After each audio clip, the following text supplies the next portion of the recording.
Hi everyone, welcome to the third annual roundtable meeting for the year. This time around, we'll be focusing on the impact of socioeconomic background on academia. If you haven't listened to our previous roundtable series, you can live stream by the link that will be shared on our YouTube channel. I am Waseni Agaba Amos, and together with Natasha Rossi, we'll be chairing today's roundtable, and Alexis will be streaming our event live. On today's episode, we are focusing on the impact of socioeconomic background on academic. Our members of today's panel, we invited an expert in the person of Professor Aaron. I'll leave the room for Professor Aaron to introduce himself.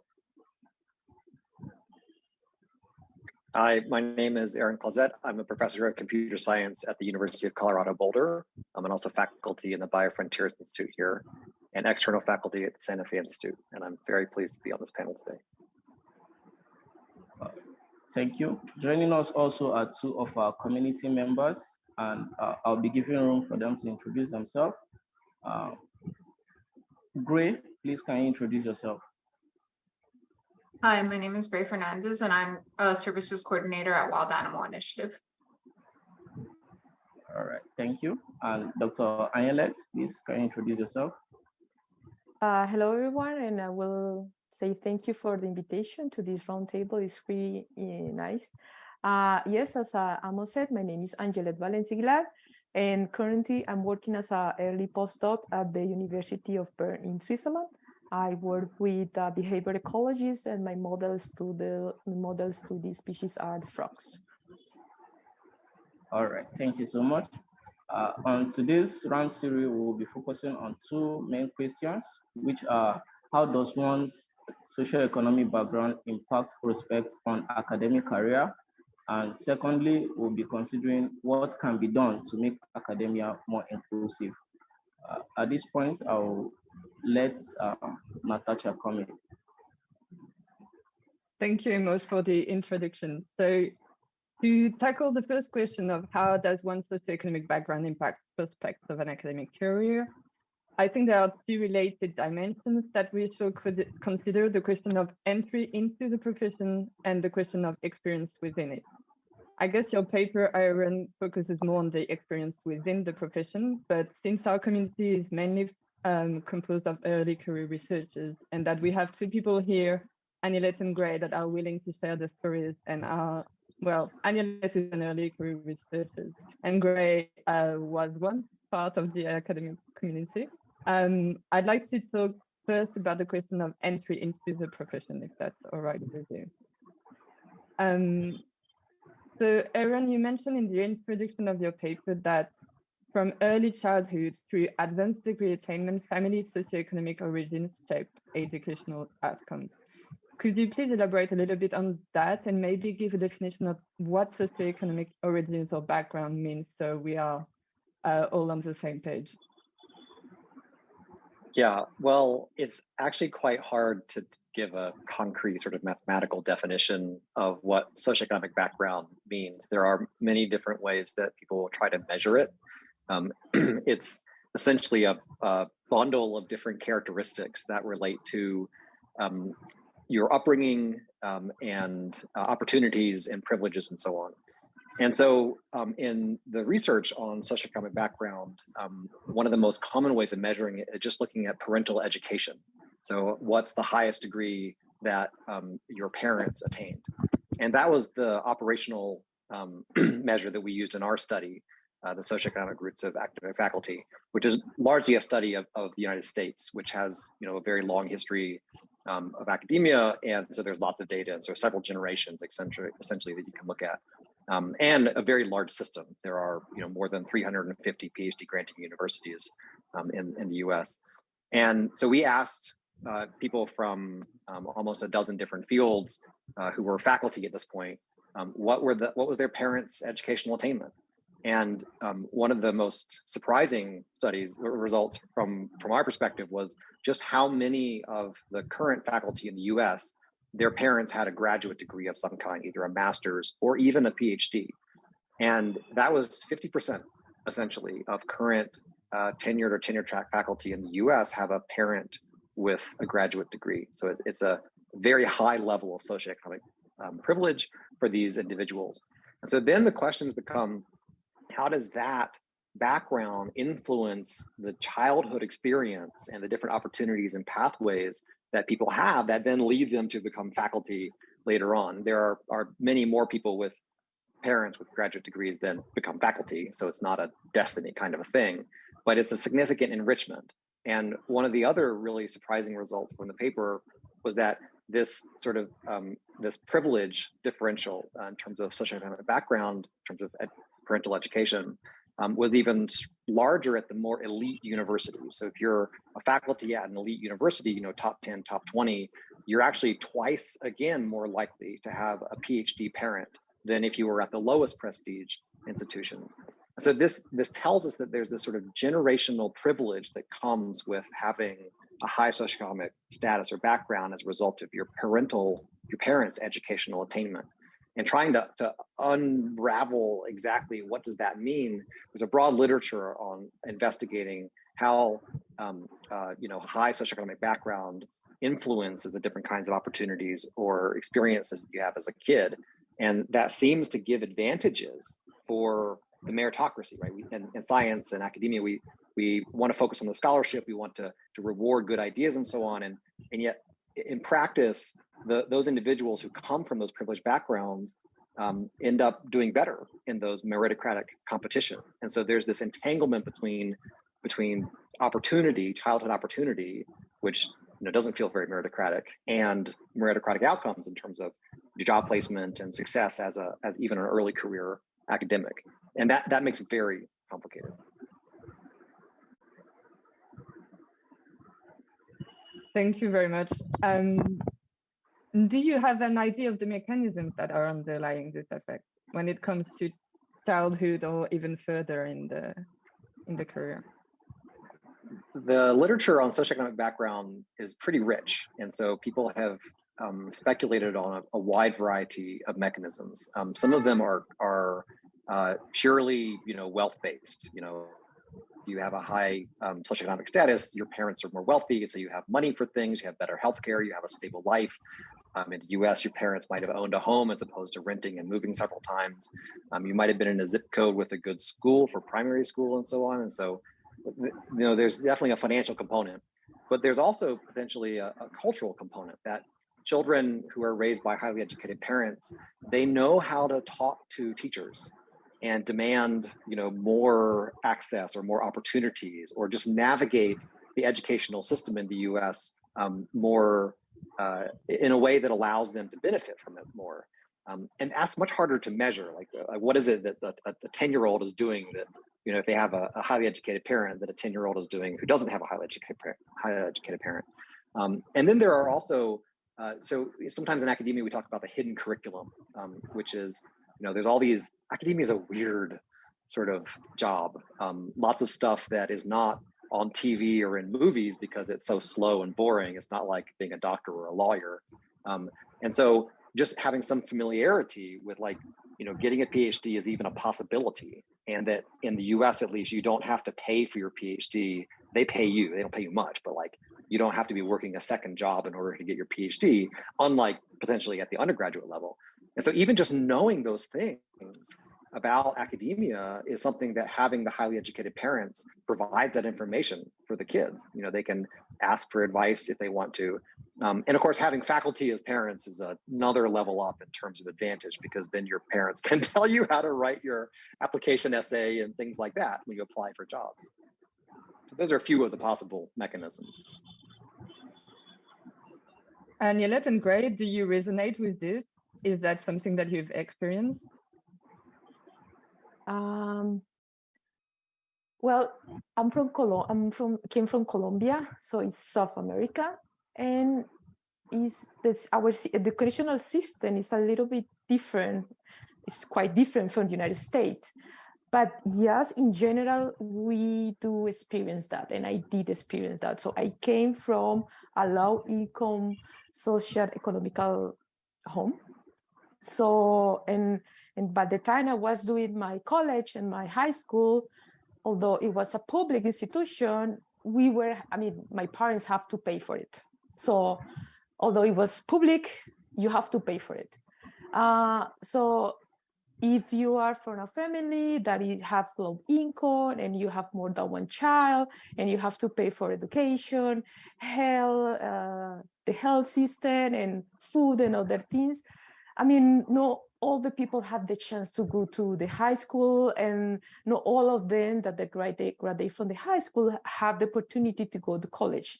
So I was very lucky because my parents were able to pay for my college. I went to a public college, even though we have to pay for that. But yeah, it's as Aaron was saying, the socioeconomic background have a very high impact in the possibilities that new or different generations can access to different opportunities when we are talking about educational programs. And it's not only, at least in Colombia, it's not only the social economical background, but also will depend or is very linked to other things like the ethnicity that you belong to, if you are Black, white, the cultural background that you have around to you, where you grew up in a good neighborhood and it's not a good neighborhood, and other things. So yeah, all that is not only if you have the money or not, but it's a lot of other components, because even though if you had the money, but you came from a minority like indigenous or Black people, you will face a lot of struggles compared with white people, so yes, it's kind of. Yeah, that was part of your study as well, Aaron. I think you tried at some point to quantify the intersectionality between not only socioeconomic background and gender, but also ethnicity, right? Yeah, essentially what we found is that there are a lot of sort of fungible aspects of socioeconomic status, and there's a little bit of an exchange rate maybe between them. So if you have a big advantage in one direction, that can compensate for having less of an advantage in other directions. And so, for example, we found that kind of surprisingly in the US, faculty with PhD parents, women were slightly more likely to have PhD parents than men were. And this is essentially a selection effect. And so that's compensating, having the PhD parent compensates for the other disadvantages that women face in the US. And you can see the same thing kind of happening with race and ethnicity and even income as well.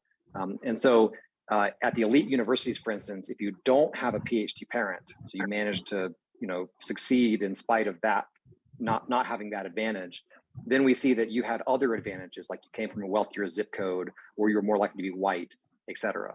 And so what this picture this paints is that it's a complicated sort of social function of many different dimensions.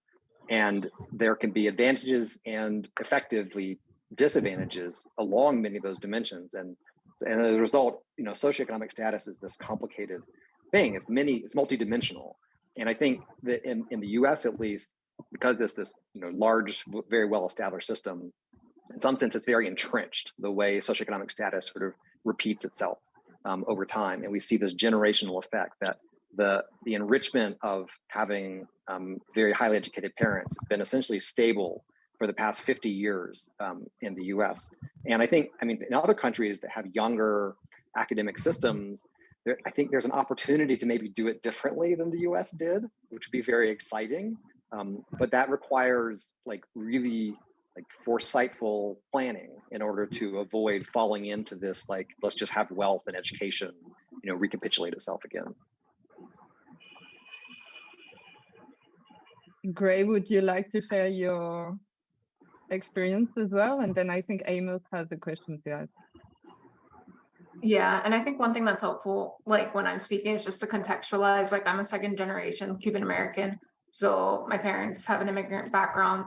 And I grew up, and a lot of my time in higher education was in Miami at Florida International University, which is like a Hispanic serving institution.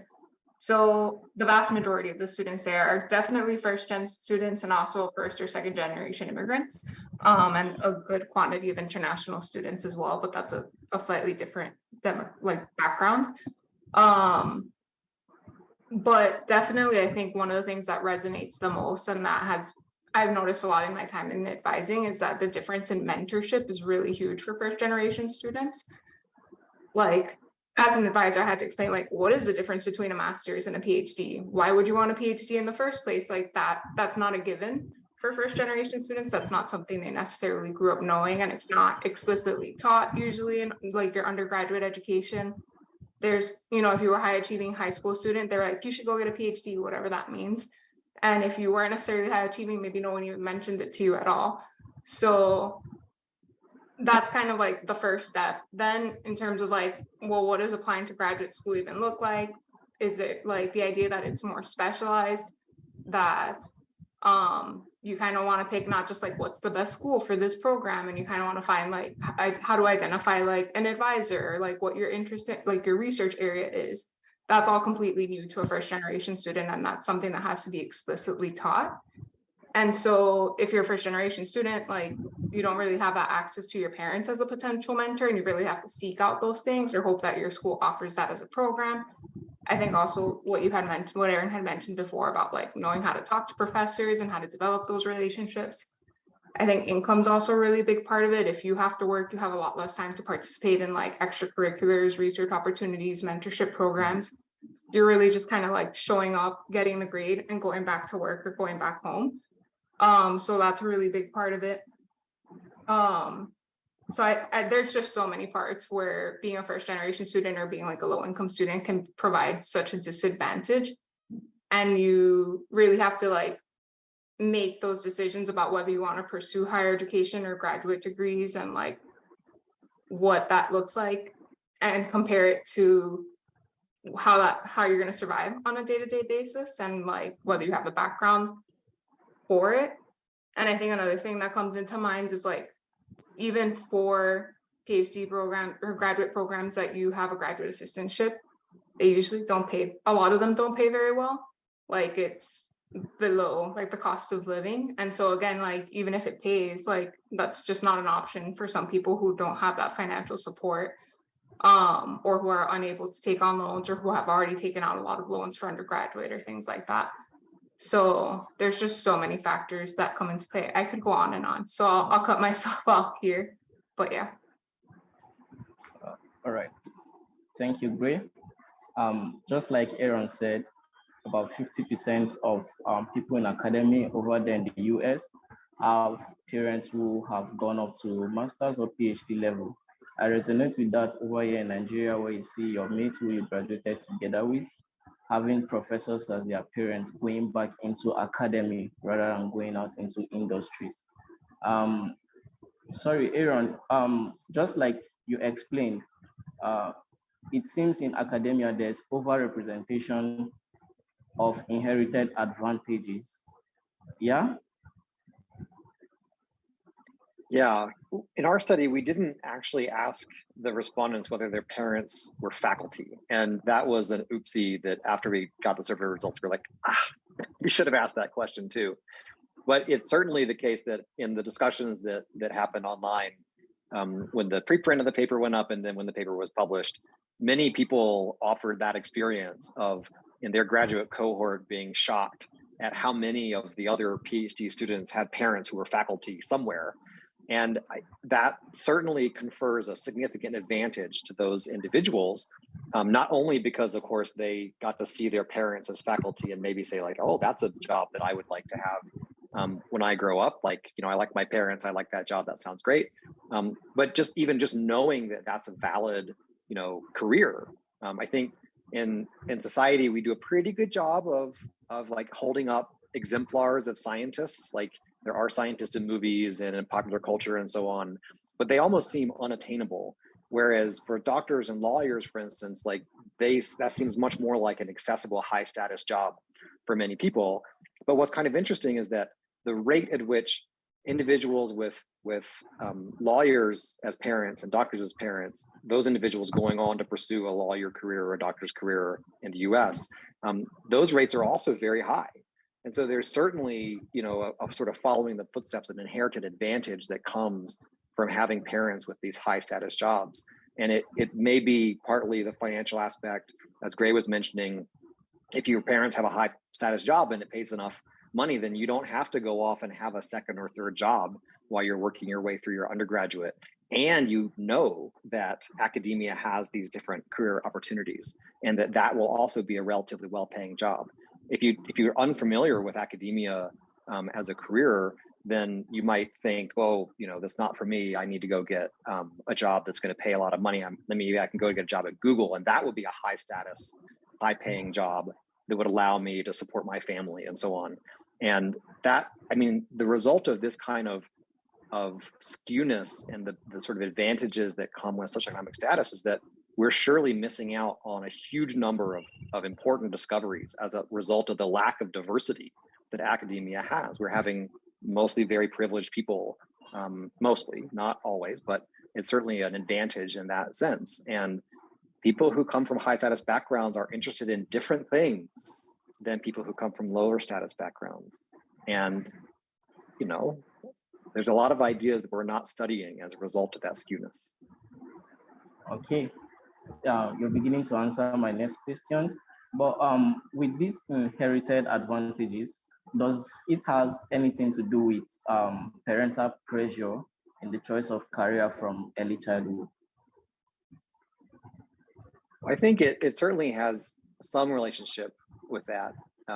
Socioeconomic status is this sort of vague concept that relates to opportunities and knowledge and behavior and so on. And so when you grow up in one of those very privileged environments, you act different because your sort of view of the world has been shaped by that privilege. And so it certainly has some impact on the early childhood. Okay. So we'll be moving on to experiences within the profession. Natasha, do you have any question? Yeah, do you want me to take over? So Aaron, I think you mentioned this already, that the percentage of faculty voting that one of their parents hold a PhD is quite important. I was impressed by this number. Could you remind us the exact number? I have to look it up in the paper. I have it if you want. Maybe I can. I see that in our table, it's 22% of all professors across the humanities, STEM fields, social sciences. It's not really specific to any one field, although there is some variation. So for instance, in our analysis, the highest rate of having PhD parents was among history professors, but closely followed by computer science professors. So it's not exactly like it's only a humanities thing. And the lowest was, let's see, what was it? It was for sociology faculty, but the lowest was only 19%. That's still really huge. So almost 1 in 5 sociology professors has a parent with a PhD, whereas it's 1 in 4 for computer science and history. So it's very, very high. That if you are a faculty, if you run the gamut and you manage to secure a tenure track faculty position in the US, it's very likely about 1/4 of the faculty will have a PhD parent. And you were also mentioning that this effect is increased when we talk about top-ranked universities, right? That's right. So if you look at the prestige hierarchy in the US, you have MIT and Stanford and Harvard and the Ivies, at the high prestige, and down in the low prestige, you have state universities that are part of a system but are not the flagship. So for instance, University of Colorado Springs would be, that's in my state of Colorado, would be on the lower end of the prestige hierarchy. So as you go up the prestige hierarchy, the rate of having a PhD parent goes up by a factor of 2. And so the faculty who are at the most elite universities are far more likely, twice as likely to have this most elite socioeconomic background compared to faculty at the lowest prestige universities. And it really sort of highlights how these non-meritocratic criteria, like benefits that you had as a child before you even conceived of going into science or academia as a scholar, the benefits you had as a child are already tilting the game in favor of certain individuals and making it harder for other individuals to succeed. So we talked about the mechanisms that underlie this result for like all universities confounded, but would there be a specific mechanism that would underlie what we are observing for top-ranked universities? Is there some kind of discrimination at the entry, or? I don't think it's discrimination, but I think Grey did a really fantastic job of really articulating all the ways that not having these advantages can slow you down. And for many people, you know, that friction in the system will eventually, you know, take you somewhere else off the academic track. And that's a cost, essentially, that the individuals are paying. You know, they may find perfectly happy careers outside academia, but they will not have been able to explore the possibility of being a permanent researcher faculty in the US, for instance, if you're in that system, as a result of that friction just sort of like wearing away at you. And just not even knowing that this is a possibility is another way. It's sort of an unknown friction that people experience. And so I think that it's not discrimination explicitly, but it's sort of implicit sort of sandbagging and friction in the system. Although there will be cases where it's outright discrimination because, you know, humans are humans sometimes. Yeah, I was saying this because I think in the introduction, when you were talking about school, you were saying something like there is a kind of repeated patterns where the staff is reproducing these differences between like low class and upper class youth. And I was wondering if the same thing was applied at the university level. Yeah, so in sociology, we call this microclass reproduction. And it's essentially like the idea that children of doctors are more likely to go on to be doctors. Same thing is true for plumbers and for electricians. So essentially any career that has like, you know, a name to it, the children of those individuals are far more likely to go on to pursue the exact same career as their parents than, you know, other careers. But then if you zoom out a level and look at the sectors that those careers are in, then you start to see that there are these barriers between them. And so this microclass reproduction idea has been well studied in other high status jobs like being a medical doctor or an engineer or a lawyer, but it had not been really studied in the academic context as much. And I think it's important to step back and at least from a sociological perspective and ask, like, why do we care about having, you know, greater inclusion and access to becoming a researcher? And unlike doctors and lawyers and plumbers, for instance, like maybe society actually cares more about having broader access to becoming a researcher because of the benefits that come from diversity. The fact that the more diverse perspectives and eyeballs and brains you have thinking about a hard problem, whether it's black hole physics or understanding how to design urban policy or, you know, designing new vaccines and so on, the more diverse perspectives you have on an idea or a problem, research shows that the better the solutions you get. And so there really is a benefit from having broader socioeconomic diversity in academia in terms of the benefits that society yields from it, in addition to making it less of a sort of horrible experience for people who don't have these kinds of advantages. Sorry, it takes me a while to unmute myself each time. This is something that interests me. What you just said that, sorry, I have a blank. Sorry, I don't remember. My short memory is bad. Amos, do you want to jump in with your question maybe so I can remember what I wanted to say?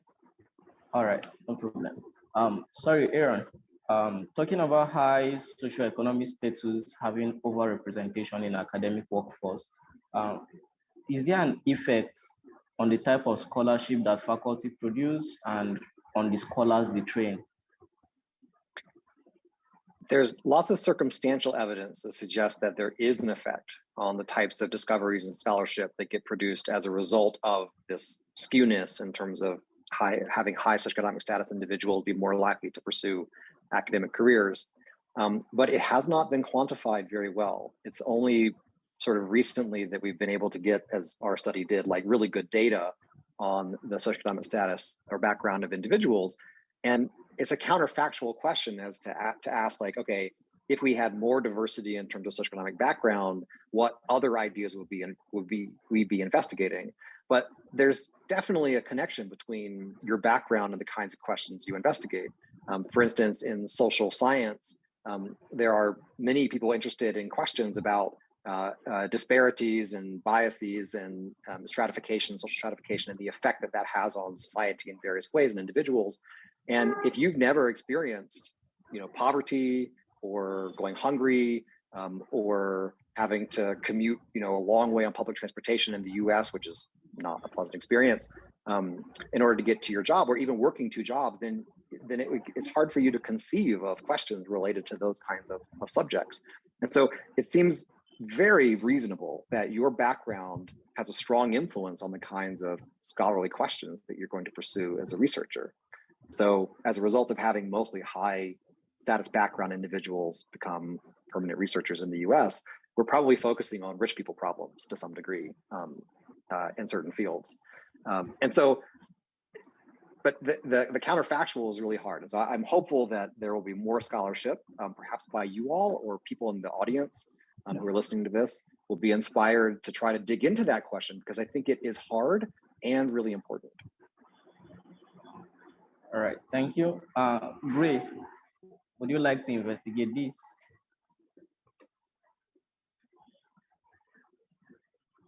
Yeah.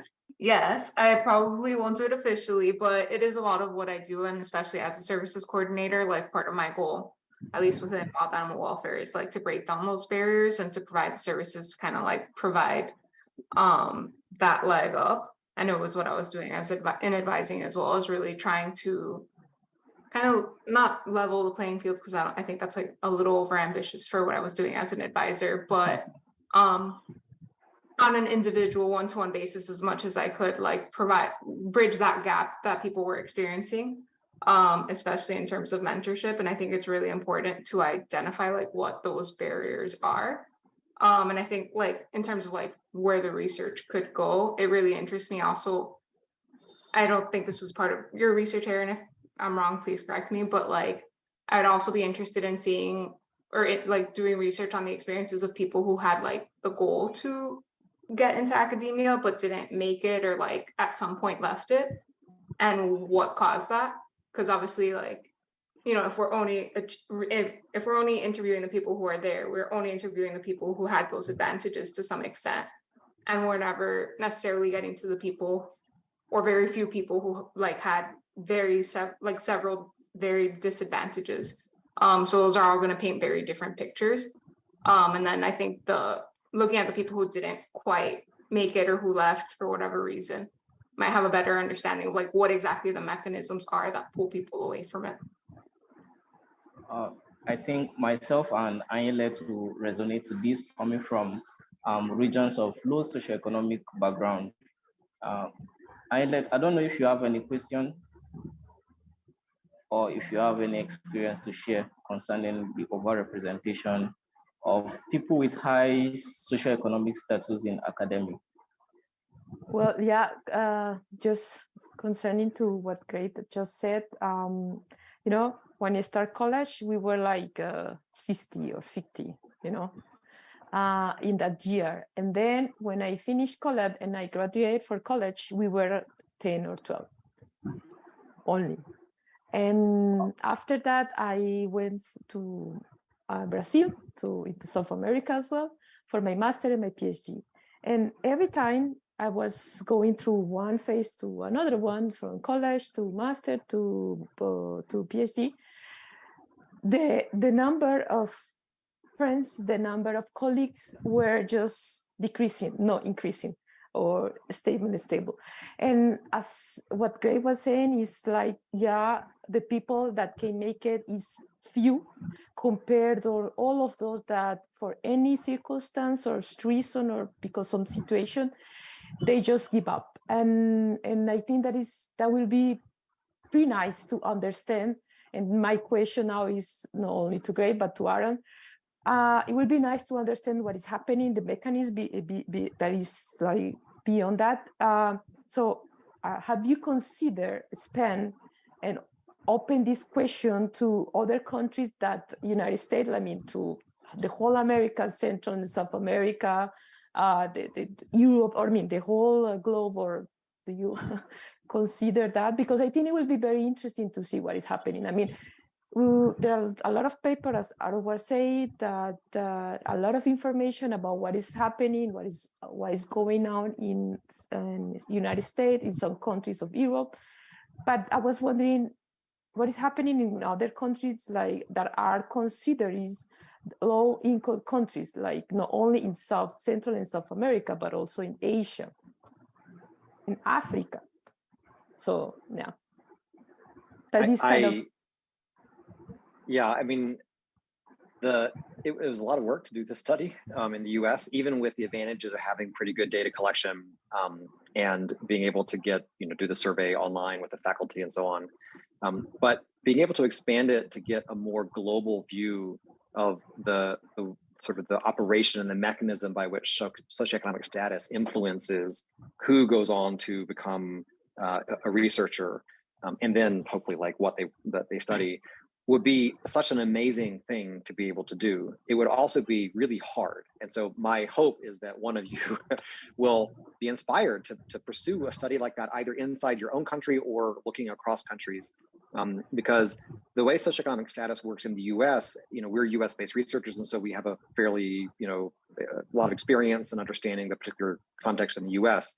But in Brazil, it's going to be different. And in Germany, it's going to be a little bit different because the social structure there is different. The way the university system works, how much sort of government support there is for things. In the US, it's going to the most elite universities is often a very expensive requirement. And so that certainly already is going to filter out a lot of people. Whereas in countries that have more of a public education mindset, it might be different. And so trying to understand each country's particular social structure and the way it uses socioeconomic status, and the way that's sort of recapitulated and what kind of advantage it provides, that might be a little bit different than the US. But that comparative approach would, I think, be so powerful because it would allow us to see like the mechanisms, the social mechanisms by which socioeconomic status really drives this. Because if we find across like many countries in the global north and the global south that it's the same thing in every case and the same advantages, then we start to have some confidence that like, aha, this is just like the way our society is structured. And you might be able to develop interventions that target those specific things.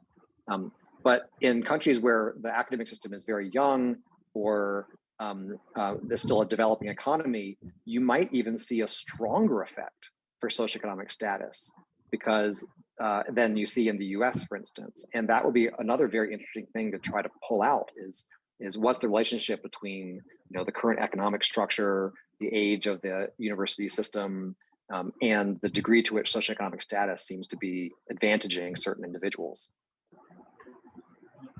All right, thank you, Aaron. Sorry, Anyelet, do you have a question? I just wanted to say, I now remember what I wanted to ask you, Aaron, to expand a little bit more about what are the benefits that diversity brings to academia, so we can then go on to the second question of this roundtable about what can be done to make academia more inclusive. The research on diversity in academia is pretty clear, which is that it's the diversity of perspectives. And in scholarship, you have, we want to create knowledge and understanding of things and transmit that knowledge to the next generation. And so the researchers have sort of a dual role of sort of like remembering the past knowledge and also developing new knowledge. And the research on diversity in hard tasks. So research by Scott Page, for instance, at the University of Michigan, shows that there's a huge diversity bonus that comes from having, more different ideas and individuals and backgrounds and perspectives on things. There's a wonderful paper that was in the Proceedings of the National Academy of Science in the US a few years ago, looking at this sort of diversity innovation paradox, that individuals from less common backgrounds often use much more innovative combinations of ideas in their dissertations. And so the benefits of socioeconomic diversity will be more ideas. And the goal of science is to create knowledge and make the world better. And maybe we've kind of mined out the rich people ideas now, and we need to get some fresh ideas into the mix. And it seems pretty clear that we should diversify at the academy in order to do that. Grey and Anyelet, do you have ideas of how we could make academia more inclusive? Definitely more mentorship programs. I think just kind of thinking of all the barriers that we've outlined and like doing the opposite, like providing tuition assistance, like integrating research opportunities into the curriculum. So it's not something that has to be extracurricular that, people kind of already budgeted their time for. Tuition, like financial support, not just covering tuition, but also covering cost of living so that people don't have to work or don't have to work as much and are more able to participate in extracurriculars or in kind of like those soft skills development. That's a really important part of advancing to graduate degrees. I wrote a list in preparation for graduate assistants, obviously providing living wages so that it's actually an option for people. I think providing more explicit instruction in like the culture of academia and like what the expectations are. Providing career advising as well, because I do think there's some amount of, like especially again, my experience and most of the people that I interacted with have that immigrant background. And so there's kind of like a cultural preference for like doctor, lawyer. And this is the one way to be successful. And also the idea of success is like, all you have to do is study. You either shouldn't work or you work because you have to, but it's not necessarily related.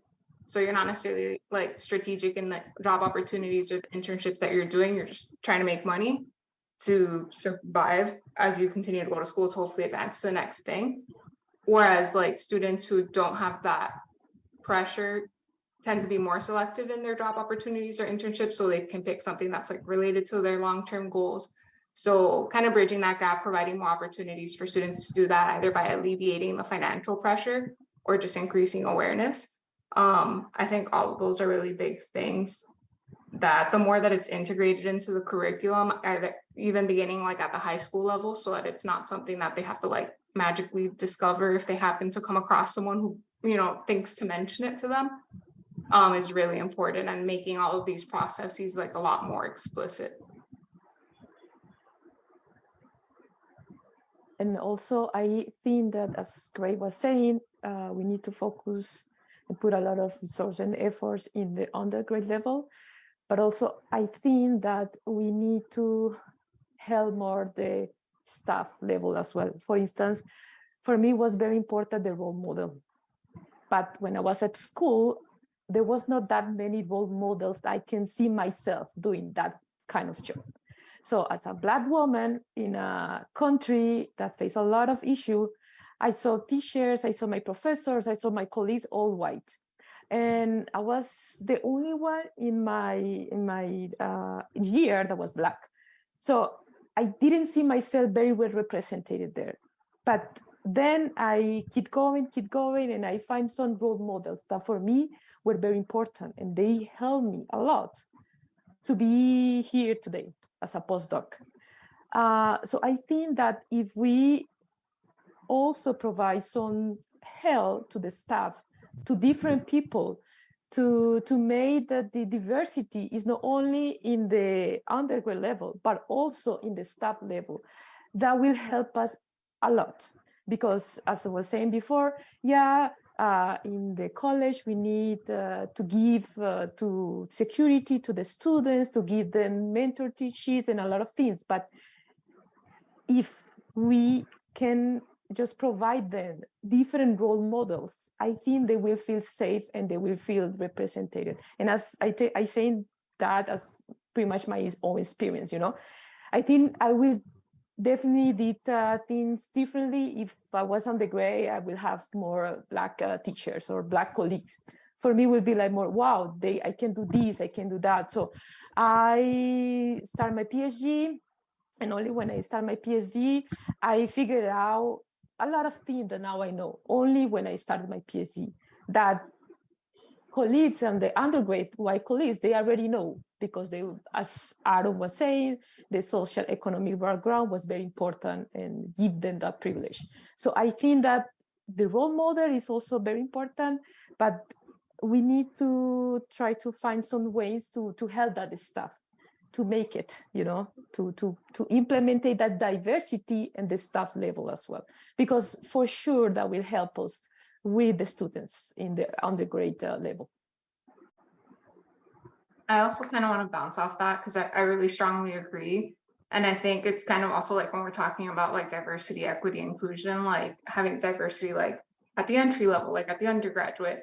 But then when you're actually getting into academia, if it's not as inclusive, like there's also just like that lack of sense of like belonging. If everyone else around you is really affluent and like has a really different background, it's kind of hard to relate and to like have shared experiences and to develop that sense of like, yes, I belong here, and like might have other people who've had similar backgrounds or similar experiences. So I do think, to your point, like it has to be also top down, because if we're funneling a bunch of diverse students into this environment that's then not that diverse, and it's in some ways like harmful or like hostile, whether explicitly or just like, you know, inadvertently, it's not necessarily going to facilitate the goal. Like people will eventually leave, or like even if they're proposing diverse ideas, those ideas are not necessarily being supported or like encouraged. So to some extent, the diversity or like the potential to support more diverse faculty needs to already be there as well. So that way, when we actually get that diverse faculty, we're like not harming them, and also like taking, like actually getting the full benefit of the diverse. I don't really like to talk about diversity as like its benefit, because I think it's also just like inherently something that we should include. But it's, yeah, I'll stop rambling now, but I think you get my drift. And I think great that what you said is very important, because, you know, as a student, you feel that you are surrounded for a lot of opportunities and you have these great role models and mentorships. But then as you are becoming more and more into going into the academy, you start to be a student, and you go to be a PhD, and then a postdoc, and then you become a PI. And then you look around and you say, okay, well, it was good for me to have all this support when I was at college, but what now? It seems like disappear. It seems like there is no anymore any support I can take to have this permanent job where I can become a role model. Because I think that all these strategies and all what we can say here, and we can keep going and going, is to find the way that we can change what we have today. We can change in terms of, okay, we need more diversity, but how we can accomplish diversity if we only work at one level. And it's very important to work at the high school level, college level, undergrad level, but also we need to keep going with that support. We need to keep going to the faculty level, you know, because if we go there and we can see, okay, yeah, I feel myself represented here because there are colleagues, faculty members from different backgrounds, not only white people, but also people, and LGBT community. So I will feel represented. And I think that is very important, because doing that, we will change the things. We will change part of the structure that we have today. So I think that we are doing a good job, or trying to do a good job in the base, but we need to keep going to the upper level, because otherwise it feels like all the effort that we put here it's gonna break, because then we need to put more effort here as well, I guess. Thank you so much. We're beginning to run out of time. Aaron, I don't know if you can use 3 minutes to answer these two important questions. Like you said earlier, it is likely to lose useful research and skill from those at low socioeconomic status. How do we do to win them over and keep such talent in academia? And in an overall perspective, can you share light on what can be done to encourage inclusiveness in academia? Well, I should begin by saying that our paper was not looking at specific policy interventions, and so I'm not speaking on the basis of the research that I've done now. Yeah. But I think what Grey and Anyelet said is perfect. Like they highlighted the importance of trying to increase sort of like decrease the financial burden of being interested in pursuing an academic career by, as Grey was saying, like incorporating the research experience for undergraduates into the curriculum so that it's an accessible part that anyone can do. Is just sort of part of the menu of options in your undergraduate degree, and providing the mentorship. So to reduce that sort of knowledge friction and that disparity that comes from having, you know, the highly educated parents and so on. And then as Anyelet was talking about, and Grey as well, the retention issue, like once you're in the system, we want to support you and help you understand how to pursue this academic career to be a scholar.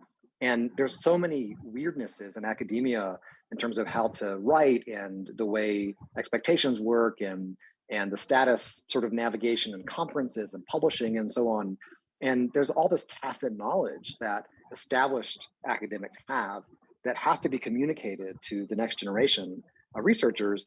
And we could do a much better job at supporting individuals who are coming in, who want to become a researcher, who want to pursue an academic career, but who don't already have that insight and knowledge as a result of having, you know, coming from a high socioeconomic background.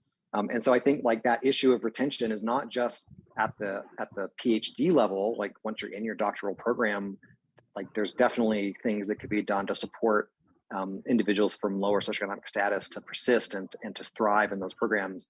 But also then in the transition to becoming a permanent researcher, and then even as a faculty member at a university, there's still these sort of social frictions that you can experience as a result of not being from a high socioeconomic background. And so there's these two parts of it. Focusing the policy is not only on like broadening the intake, but also improving the retention later. I think those are the two policy levers that we should aim for. But for this audience, like, I mean, it's okay to say like we don't want better policy for these things, but like probably none of us are going to write those policies for our institutions. And so I think a good question, and Anyelet and Grey both sort of touched on this, is what can we as individuals do in order to support others in their own careers and sort of pursuing academic paths. And that's something that where you can have an impact at a very local level. Okay, we have 2 questions in the chat. Well, Anne Clay is saying, would love to hear about the experience of other panelists in navigating academia and solutions for mitigating inequalities. I think we've already touched upon that. The second question is from Valentin Cheval, who's also a member of ABL, who's saying, very competitive short contract job market, heavily relying on multiple relocations, surely does not look good to persons that cannot rely on family financial means. Some universities only provide relocation money to new staff being tenured and not to early career researchers. We find quite odd if the idea is to support staff from diverse backgrounds. What do you think about that?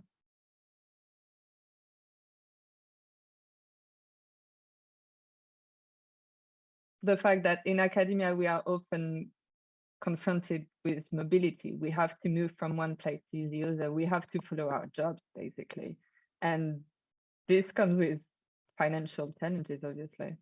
Is that something that you've experienced during your career? I think for me, that's definitely been a major obstacle. Like the idea of like me and my whole family has like, you know, my immediate family has to be okay with just relocating to wherever is definitely like a deal breaker in a lot of cases. And I think also culturally, and I think this was also especially true for Miami community, is like it's very family oriented. There's like a lot of pressure to stay near home from parents, especially for, you know, younger students.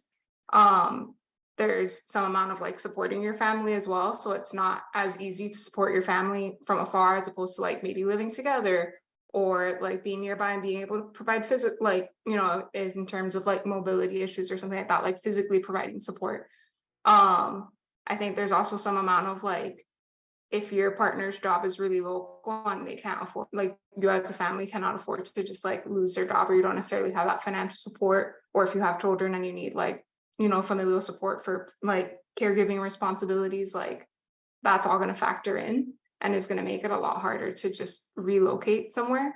And I think also in terms of like how much experience you've had with traveling and with living in different experiences, like that's going to just emotionally be a really big barrier for people who haven't necessarily had the opportunity to have those experiences as often.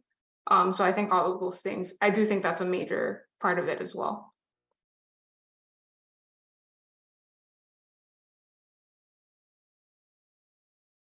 And especially we have this very deep thought that in order to be successful, we have to move, and the more that we move, the better. And I have been talking with a lot of colleagues, professors, and they told me, I mean, all of them, but some of them told me that my best advice for you, it would be keep moving. But you think, yeah, but at some point I'm tired of moving because I'm from here, I was here, but then I moved here for this, for da. And it's at some point I need, you know, a job that give me they allowed me to sit down, because yeah, at the beginning it was nice, cool, and I learned a lot, but now it's no any longer doable for me. And that happened to a lot of people in the academy, I think. So I think that this romantic idea of the academy is perfect if you move around. I think we need to start rethinking about it and think how that can impact not only our work, but also our private life. Because as Grey was saying, I mean, if you have a family, you have children, and you got a job, I don't know, in a different place, and you have to move everything, how that is going to impact your family, not only you, but also your family. So I think, yes, it's kind of important that we start rethinking a lot of this thought that we have in academia. Yeah, thank you very much for your testimonies and this conversation. I think it was great. I would have many more questions to ask, especially regarding what can be done, because I think there is millions of things that can be done at different levels, as you mentioned. So thank you again, Aaron, Anyelet, and Grey, for your participation. And thanks to our audience for watching this roundtable and for your questions in the chat. Next month, we will be hosting a seminar given by Dr. Sol Balbuena from Argentina, who will talk about chemosensory reception and task division in stingless bees. This will happen on August 29th at 2 p.m. GMT, so don't miss this. And also a reminder that the registrations for our annual online conference are now open, so you can check the link in the chat that Alexia will put in a minute. And if you're interested, you can check our website and register to the conference, which is completely free, because our conference aims at being as inclusive as possible. So thank you again, and bye everyone.